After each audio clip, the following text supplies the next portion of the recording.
2020 সালের আমার চ্যানেলে অর্থাৎ অনলাইন গুরুজি চ্যানেলে লাস্ট পরীক্ষা 4টে সপ্তাহে আমি নেব, তাহলে এবছরটা বিদায় হয়ে যাবে, আমারও পরীক্ষা তোমাদের কাছে শেষ হয়ে যাবে। আজকে সোমবার, আজকে সোমবারে ইতিহাস পরীক্ষার কথা ছিল, ইতিহাসের প্রশ্ন তোমাদের দিয়ে দিচ্ছি, আর রেজাল্টটা কিন্তু একটা দিন পর পাবে। আর একটা ভূগোল পরীক্ষা হবে, যেটা তোমাদের বলে দিয়েছি, বৃহস্পতিবার শনিবার রেজাল্ট পাবে। আর যারা নতুন পরীক্ষা দিচ্ছ কমেন্টটা একবার দেখে নেবে, দিয়ে উত্তরটা লিখবে। ক্লাস 6 তোমাদের কাছে প্রশ্ন, এটা কিন্তু 6 নম্বর অধ্যায় থেকে নেওয়া হয়েছে। মৌর্য বংশের ইতিহাস জানার জরুরি উপাদান হলো মেঘনাদ বধ কাব্য, অর্থশাস্ত্র, রামায়ণ। কোনটা ঠিক? দ্বিতীয় প্রশ্ন, অশোকের পিতার নাম চন্দ্রগুপ্ত মৌর্য, বিন্দুসার না সমুদ্রগুপ্ত? 3 নম্বর প্রশ্ন, আলেকজান্ডারের প্রিয় ঘোড়ার নাম ছিল সেলুকস, ম্যাসিডন না বুকেফেলাস? 4 নম্বর প্রশ্ন, সম্রাট অশোক জীবনে কয়টি যুদ্ধ করেছিলেন? 1টি, 2টি, 3টি? লাস্ট প্রশ্ন, কোন যুদ্ধের ভয়াবহতা দেখে সম্রাট অশোক যুদ্ধ ছেড়ে দিয়েছিলেন বা ছেড়ে দেন? পানিপথ, কলিঙ্গ, ধর্মপুর? কোন যুদ্ধটা? চলো তোমাদের কাছ থেকে বিদায় নিয়ে নিলাম, এবার ক্লাস 7 কাজে যাব। 7 প্রথম প্রশ্ন,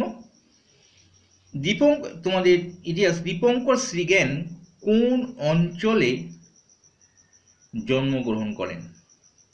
বঙ্গ, বরেন্দ্র না বঙ্গাল?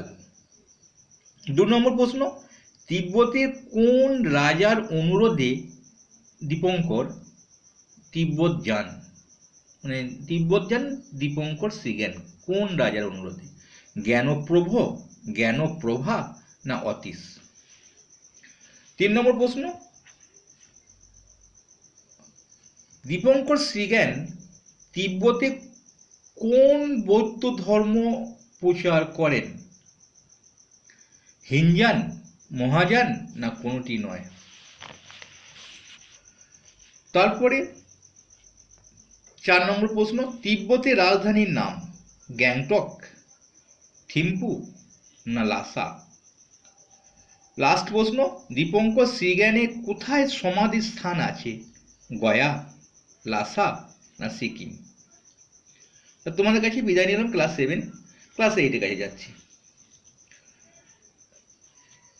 প্রথম প্রশ্ন নবম অধ্যায় থেকে নেওয়া হয়েছে, যেটা সংবাদ মানে সংবিধান চ্যাপ্টারে, খুব ভালো চ্যাপ্টার, একটা লাস্ট মনে হয়েছে যে চ্যাপ্টারটা। উপরাষ্ট্রপতির মেয়াদকাল 4 বছর, 5 বছর, 6 বছর? ভারতীয় কেন্দ্রীয় আইনসভায় কয়টি কক্ষ থাকে? 1টি, 2টি, 3টি? 3 নম্বর হচ্ছে, কেন্দ্রীয় আইনসভার উচ্চ কক্ষকে বলা হয় লোকসভা, রাজ্যসভা না বিধানসভা? 4 নম্বর প্রশ্ন, ভারতে রাজ্যসভার সদস্য সংখ্যা 250 জন, 240 জন, অনধিক 250 জন? কোনটা ঠিক? লাস্ট প্রশ্ন, ভারতের সংবিধানে রাজ্যসভার কতজন সদস্যকে রাষ্ট্রপতি নিয়োগ করতে পারেন? 10 জন, 12 জন না 10 জন, 11 জন না 12 জন? তো লাস্ট প্রশ্ন তোমাদের দিয়ে দিলাম। এবার ক্লাস আমি 9 কাছে যাব।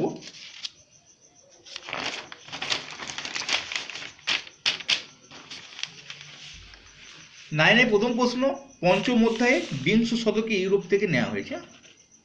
রাশিয়ার সম্রাট কি নামে পরিচিত?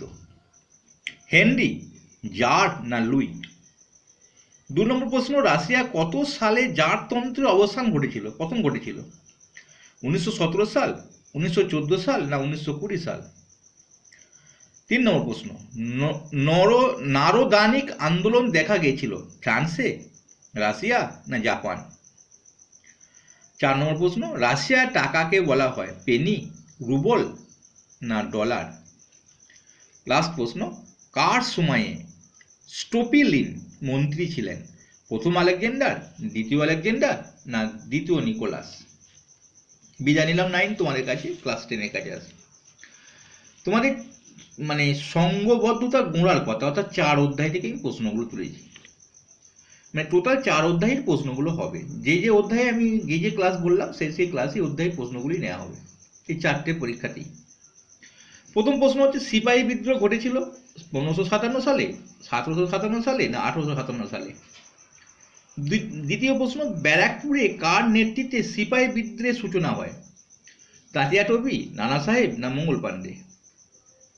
3 নম্বর প্রশ্ন, সিপাহীরা দিল্লি দখল করে নেন কবে? 10ই মে, 11ই মে, না 12ই মে? 4 নম্বর প্রশ্ন, সিপাহীরা দিল্লি দখল নেবার পর কাকে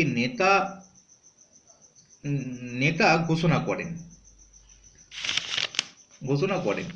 বাহাদুর শাহকে, লর্ড ক্যানিংকে, দ্বিতীয় বাহাদুর শাহকে? কোনটা ঠিক?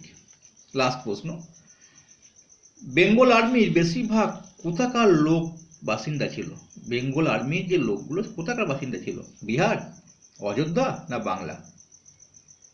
তাই বিদায় নিলাম। যারা উত্তর রেডি করবে তারা রেডি করতে পারো, আর যারা মানে একদম নতুন তাদেরকে বলছি কমেন্ট একবার দেখে নাও কেমন উত্তর লিখছে, তোমরা সেরকম লিখে দেবে। তাহলে আজকের মতো বিদায় নিই।